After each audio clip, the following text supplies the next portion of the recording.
Olá, meu querido amigo, é muito bom tê-lo aqui mais uma vez no nosso canal, Vivendo o Reino, Amando a Deus e as Pessoas. Hoje daremos sequência ao nosso estudo do livro de Gálatas, já estamos no capítulo 4 e hoje nós estaremos fazendo a parte 1 desse capítulo. Teremos que dividi-lo aí para não ficar muito extenso o nosso estudo, ok?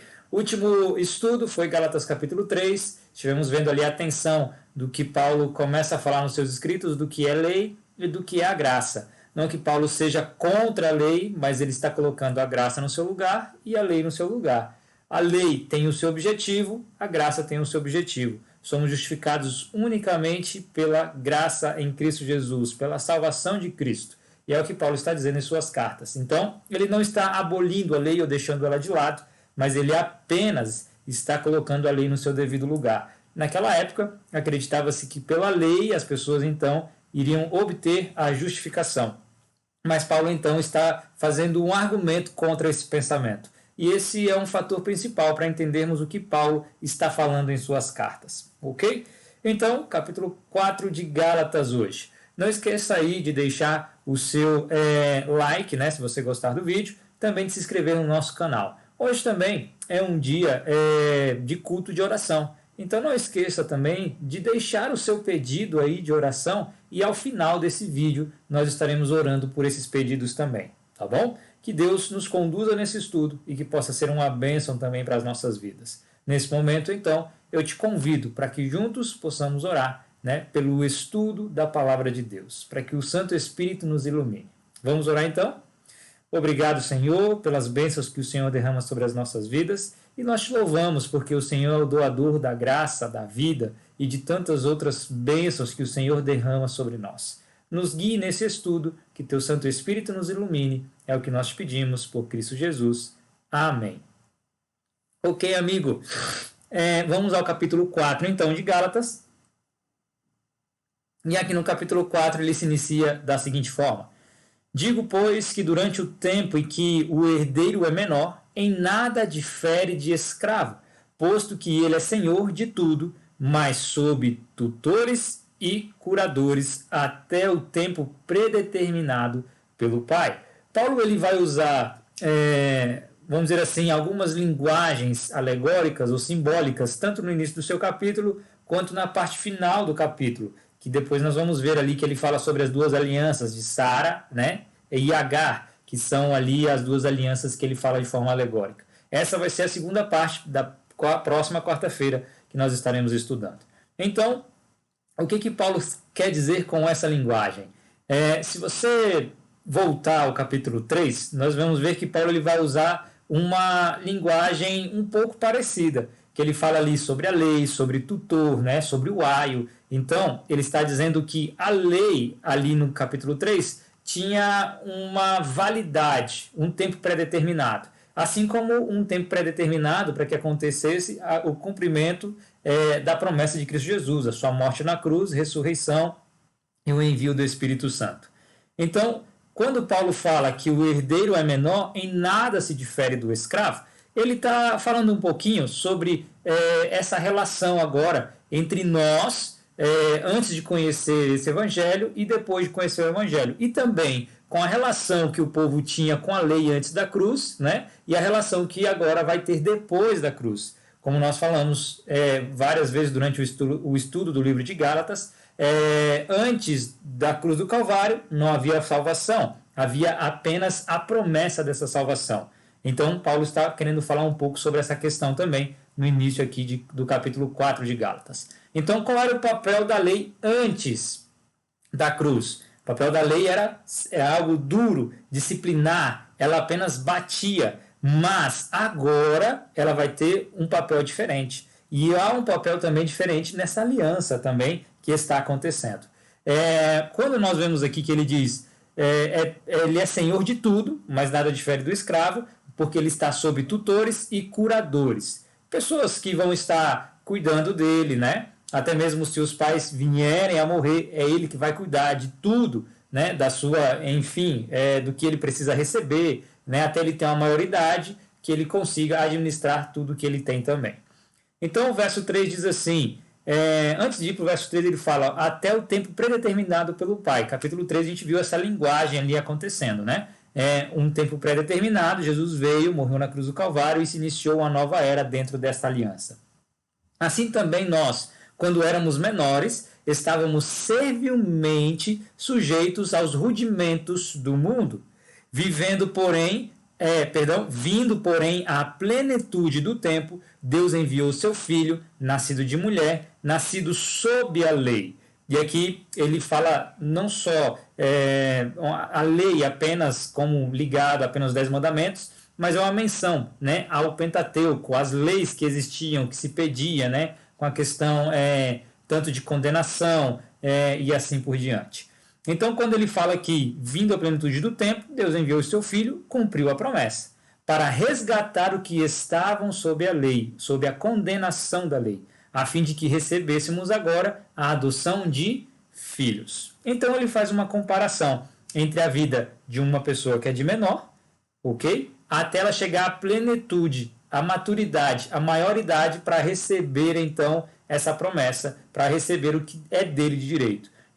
Quando Jesus vem, morre na cruz do Calvário, a lei sai de cena como agora esse tutor, esse curador, duro, repreensível, que apenas batia, e agora então vai entrar a questão da nova aliança ao lado de Cristo Jesus, aonde seremos recebidos como filhos, ok? E porque vós sois filhos, enviou Deus ao nosso coração o Espírito de seu Filho, que clama, Abba, Pai, de sorte que já não és escravos, porém filho, e sendo filho, também herdeiro por Deus. Então, agora você é um herdeiro de Deus, ok? É interessante essa parte aqui que ele fala de Abba, Pai,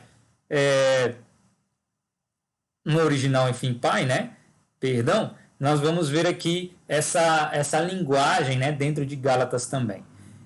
Eu acabei aqui, achei o texto que eu queria, Romanos capítulo 8, versos 14 a 17, ele fala o seguinte: pois todos os que são guiados pelo Espírito de Deus são filhos de Deus, porque não recebeste o espírito de escravidão para viverdes outra vez atemorizados, mas recebeste o espírito de adoção, baseados no qual chamamos Abba, Pai. O próprio Espírito testifica com o nosso espírito que somos filhos de Deus.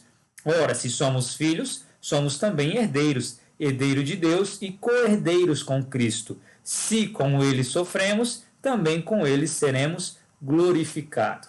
Então aqui ele usa essa linguagem da questão do escravo, de ser menor, né?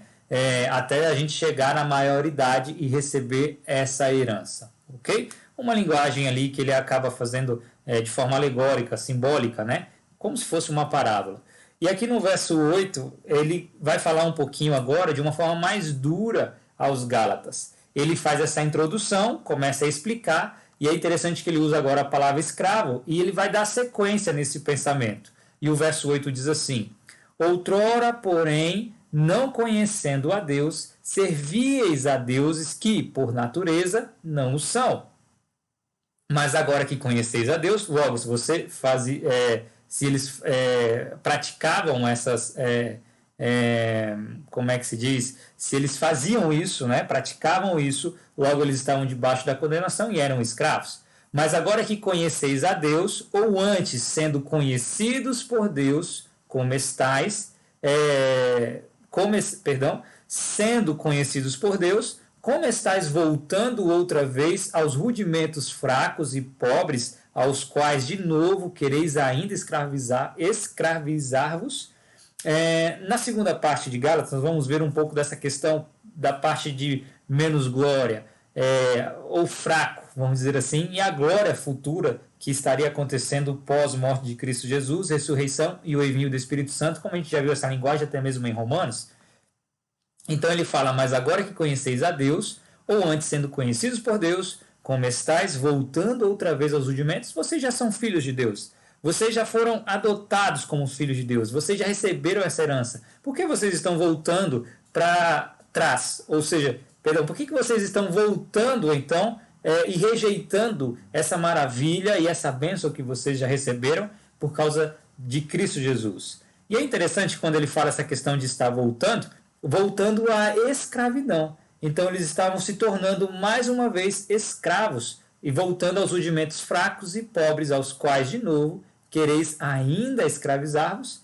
E aí, aqui, quando ele fala a questão de guardais dias, meses, tempos e anos, receio de vós, tenha eu trabalhado em vão para convosco. A preocupação de Paulo era tremenda com eles. E eu queria até mesmo ver com vocês aqui alguns textos que nós podemos estar lendo. E no verso 10 aqui, por exemplo, quando nós começamos essa questão de guardar, quando ele fala isso é a questão de cumprir a lei, ok? Não que a lei foi abolida, mas é a questão de cumprir a lei. Em nenhum momento, como eu disse, Paulo vai falar sobre uma questão de que a lei agora não precisa mais ser cumprida ou guardada. Por exemplo, vamos a Romanos capítulo 13, verso 8 em diante, diz assim: a ninguém fiqueis devendo coisa alguma, exceto o amor com que vos ameis uns aos outros, pois quem ama ao próximo tem cumprido a lei. Quando nós olhamos aqui, então, esse verso do 8 em diante fala assim, ó, depois ele vai dar, no verso 9 ele fala, pois isto, não adulterarás, não matarás, não furtarás, não cobiçarás, e se há qualquer outro mandamento, tudo nesta palavra se resume: amarás ao teu próximo como a ti mesmo. O amor não pratica o mal contra o próximo, de sorte que o cumprimento da lei é o amor. Então ele cita, né, os mandamentos, e ele fala também qualquer outro mandamento. Se você ama, você tem cumprido a lei. E aí ele dá outros exemplos de mandamentos. E nós teremos vários outros textos que estarão mostrando, então, essa linguagem de que a lei ela não foi abolida, mas que Paulo está colocando ela no seu devido lugar. Ela não serve para justificação. Somos justificados e salvos unicamente por Cristo Jesus, pela sua morte, pela graça, esse dom gratuito que ele concede a todos nós. Então, nós vimos aqui Romanos capítulo 13, verso 8 a 10. Temos outros textos que vai falar sobre isso, como 1 Timóteo, né, capítulo 1, de 8 a 10. Também Romanos, capítulo 2, verso 20 e 21, que vão estar falando um pouquinho sobre essa questão, sobre essa tensão que alguns hoje acham que a lei foi abolida. Né? Então, Paulo, em nenhum momento, ele fala sobre isso, e a gente vê um exemplo disso em Romanos, né, capítulo 13, verso 8 a 10, como nós acabamos de ler. Então, se vocês se guardais dias, meses, tempos e anos, receio de vós que eu tenha trabalhado em vão para convosco. Então, eles faziam isso como um meio de justificação, ok? Então, se você guarda dias, se você guarda meses, se você guarda as festas, se você faz tudo isso para a questão de justificação, infelizmente, você está indo contra o que a Bíblia ensina, o que Paulo está querendo dizer. Nós guardamos os mandamentos porque estamos salvos, não guardamos para sermos salvos. Isso é o pensamento central dos escritos de Paulo, né? Quando tem essa tensão ali, essa aparente tensão entre graça e entre lei. E aí agora nós vamos entrar na perplexidade de Paulo. E Paulo agora ele está preocupado com os Gálatas. Ele pregou para eles, ele disse: eu receio de vós, tenha eu trabalhado em vão para convosco, porque eu apresentei um evangelho puro para vocês e agora vocês estão partindo para um outro momento, para um outro lado que não é de acordo com a vontade de Deus. E aí então, quando nós chegamos no verso 12, diz assim: sede qual eu sou. E é interessante essa parte, porque quando Paulo fala sede qual eu sou, não apenas um imitador de Paulo nos seus atos e assim por diante, mas é muito provável que quando Paulo fala isso, ele está dando uma ênfase ao seu relacionamento com Deus. Ele está livre em Cristo. E todos podem ser assim também. Então ele diz: olhem para mim, sede qual eu sou. Então quando Paulo até mesmo está preso, tem uma frase, se não me falha a memória, ali, né, que é muito conhecida, que ele diz: eu queria que todos vocês fossem livres qual eu sou, mesmo que eu esteja com essas cadeias. Né? Eu estava ali algemado. Então ele dá uma ênfase ao seu relacionamento com Deus. Relacionamento com Deus, ou seja, eu estou livre em Cristo Jesus, eu sou justificado unicamente por meio de Cristo Jesus e não por meio da lei. Então sejam sede qual eu sou, né? Não acreditando numa justificação espúria por guardar leis, mandamentos e preceitos, mas por estar seguindo a Cristo Jesus, confiando na sua salvação e justificação feita, né, pelo cumprimento da promessa na sua morte na cruz do Calvário, ressurreição né, e o envio do Espírito Santo. Ok? Pois também eu sou como vós. Sede qual eu sou, pois também eu sou como vós. Ou seja, vocês também, eu sou igual a vocês. Então sejam livres nesse relacionamento com Deus. O Senhor já vos chamou, vocês já receberam a adoção de filhos, já receberam a herança. Não voltem a serem escravos ou de menores, né? Ou de menor. Então ele diz, irmãos, assim vos suplico, em nada me ofendestes. E vós sabeis que vos preguei o evangelho a primeira vez por causa de uma enfermidade física. E aqui Paulo vai falar um pouco sobre essa enfermidade. E ele fala, e posto que a minha enfermidade na carne vos foi uma tentação, contudo não me revelastes desprezo nem desgosto, antes me recebeste como o anjo de Deus, como o próprio Cristo Jesus. Paulo estava sendo agora rejeitado pelos seus próprios filhos espirituais. E agora ele olha para o passado e diz, olhem para o início, como vocês me receberam. Por que vocês agora estão me rejeitando por causa de rudimentos antigos ou por causa de pensarem que realmente a salvação é pela lei e não pelo evangelho que eu apresentei a vocês? Lembrem-se que os judaizantes passavam por onde Paulo passava, tentando desconstruir e muitas vezes difamar o nome de Paulo dentro disso tudo para que perdesse a relevância do evangelho e que se cumprisse o que eles ensinavam, que era a salvação e a justificação pela lei. E agora Paulo diz, essa minha enfermidade na carne, né? E ele fala agora no verso 15 o seguinte, que é feito, pois, da vossa exultação, da vossa alegria, pois vos dou testemunho de que, se possível fora, teríeis arrancado os próprios olhos. E aqui alguns dizem que essa enfermidade de Paulo provavelmente era uma deficiência física que ele tinha. Sabemos que ao encontrar Jesus, ele cai do cavalo, uma forte luz ali, né, acaba ofuscando a Paulo, e Paulo fica alguns dias ali cego, né, até receber a sua visão de volta. Então, quem sabe pode ser uma menção disso. E Paulo vai falar sobre isso outras vezes também, né? Então, era provavelmente um problema de vista. Se a gente olhar ali, muitas vezes ele diz, vede com que letras grandes vos escrevo, né? Quem sabe pode ser pela essa questão, né, da sua vista. E Paulo muitas vezes usava ali, né, ajudantes para ele, para que pudessem escrever, ele ditava e as pessoas iam escrevendo para ele, né?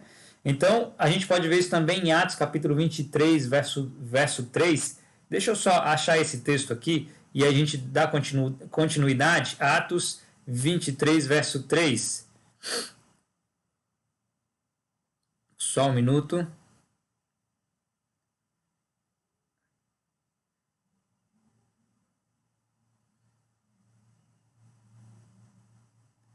Atos 23, verso 3, diz o seguinte...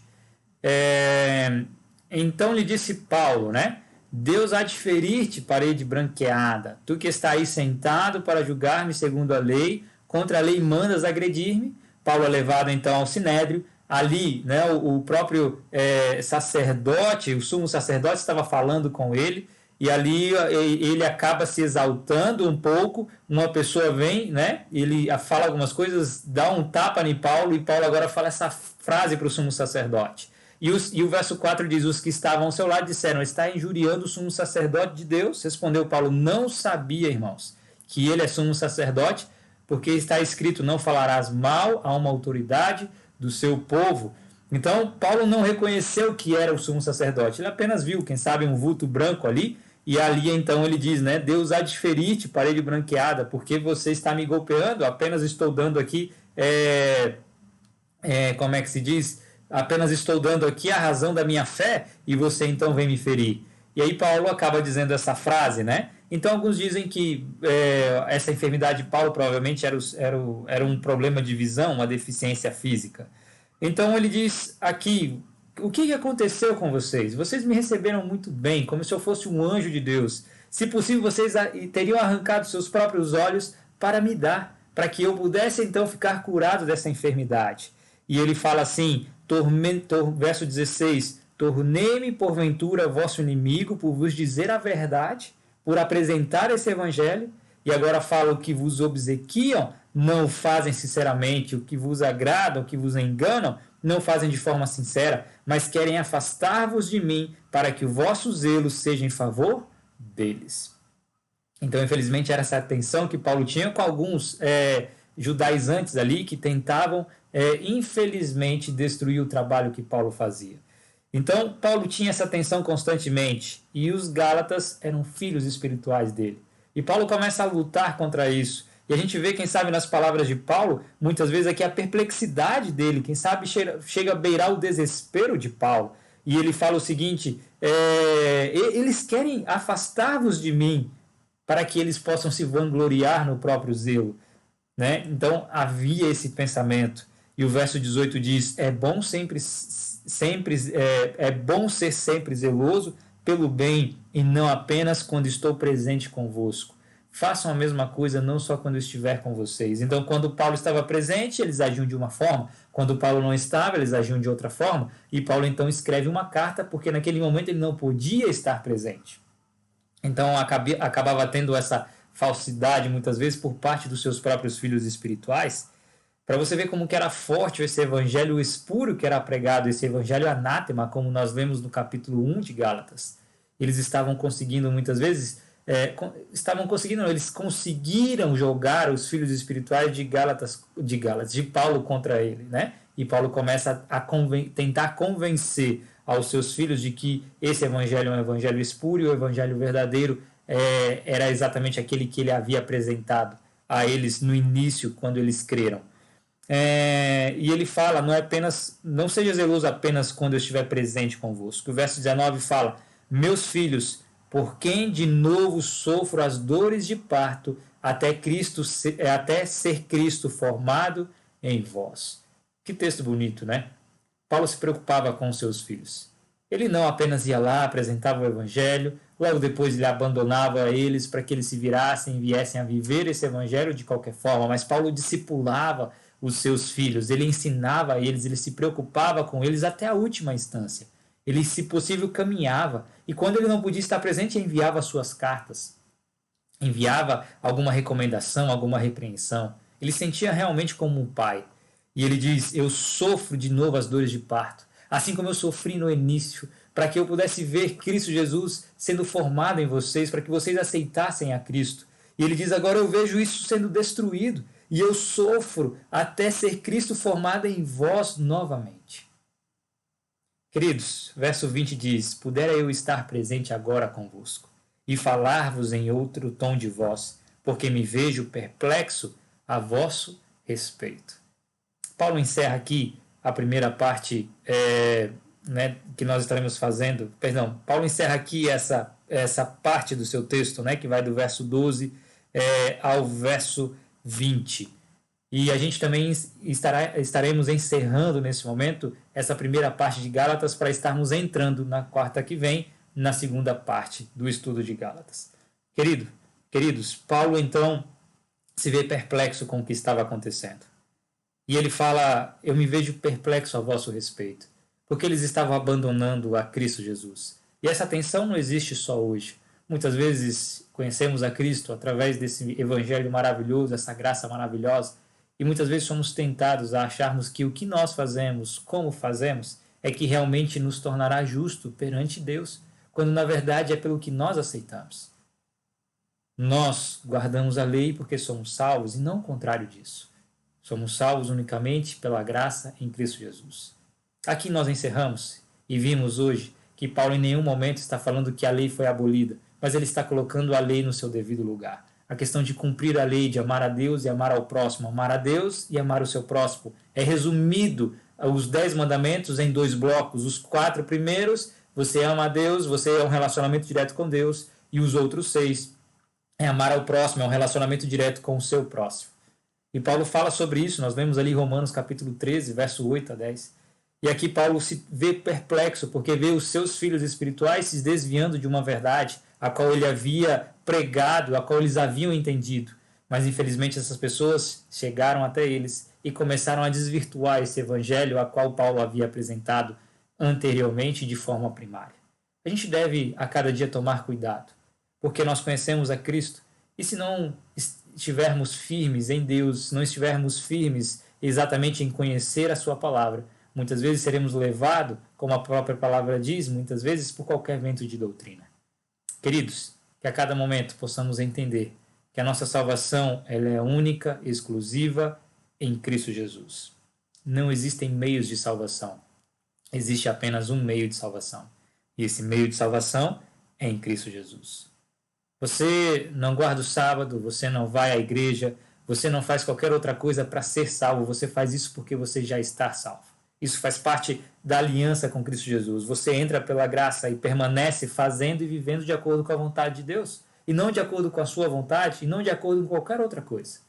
Que Deus possa te abençoar de uma forma muito especial, e que você possa entender a cada dia que o nosso único meio de salvação é em Cristo Jesus. A lei não foi abolida, mas Paulo está colocando ela no seu lugar e dizendo para os Gálatas e para o povo daquela época que a salvação é única e exclusiva por meio de Cristo Jesus. Você não precisa fazer nada, porque tudo que precisava ser feito já foi feito pelo plano de salvação e o cumprimento na pessoa de Cristo Jesus. Amém por isso? O que nós fazemos agora é uma consequência boa de estarmos seguindo a Cristo e de termos aceitado esse Evangelho em nossa vida. Graça e paz, querido amigo, e que a cada momento você possa viver a exigência do Evangelho, que é exatamente uma vida de acordo com a vontade de Deus. Que Deus te abençoe. Amém? Nesse momento, então, eu quero te convidar para que juntos possamos fazer uma oração e agradecer a esse Deus maravilhoso, a Cristo Jesus, por tudo que a Trindade tem feito para a nossa salvação e o cumprimento desse plano maravilhoso e magnífico. Oremos então. Obrigado, Senhor, por estarmos aqui na Tua presença. Nós te louvamos pelo Teu amor por cada um de nós. Nós te louvamos porque o Senhor é um Deus de misericórdia. Nós te louvamos porque as coisas poderiam ter terminado quando Adão e Eva desobedeceram, mas um plano de redenção e salvação já estava feito antes mesmo da fundação deste mundo. E nós te louvamos por isso. Te louvamos por esse amor tremendo, a qual o Senhor escolheu nos resgatar, em vez de fazer todas as coisas novas de novo. O Senhor aceitou o desafio de nos transformar e também de nos reconquistar. Parece estranho, mas o seu amor ao Pai muitas vezes é incompreensível por cada um de nós, porque não há ninguém nesse mundo que venha nos cuidar, nos ajudar e se preocupar conosco, como o Senhor se preocupa. Obrigado por isso. Nos dê um restante de semana em Tua companhia. É o que nós te pedimos, em nome de Cristo Jesus. Amém. Obrigado, amigo, pela tua presença aqui no canal Vivendo o Reino, Amando a Deus e as Pessoas. Não se esqueça de se inscrever. Não se esqueça também de deixar aí o seu like. E que Deus te abençoe a cada dia. Amém? Fique com Deus. Um grande abraço.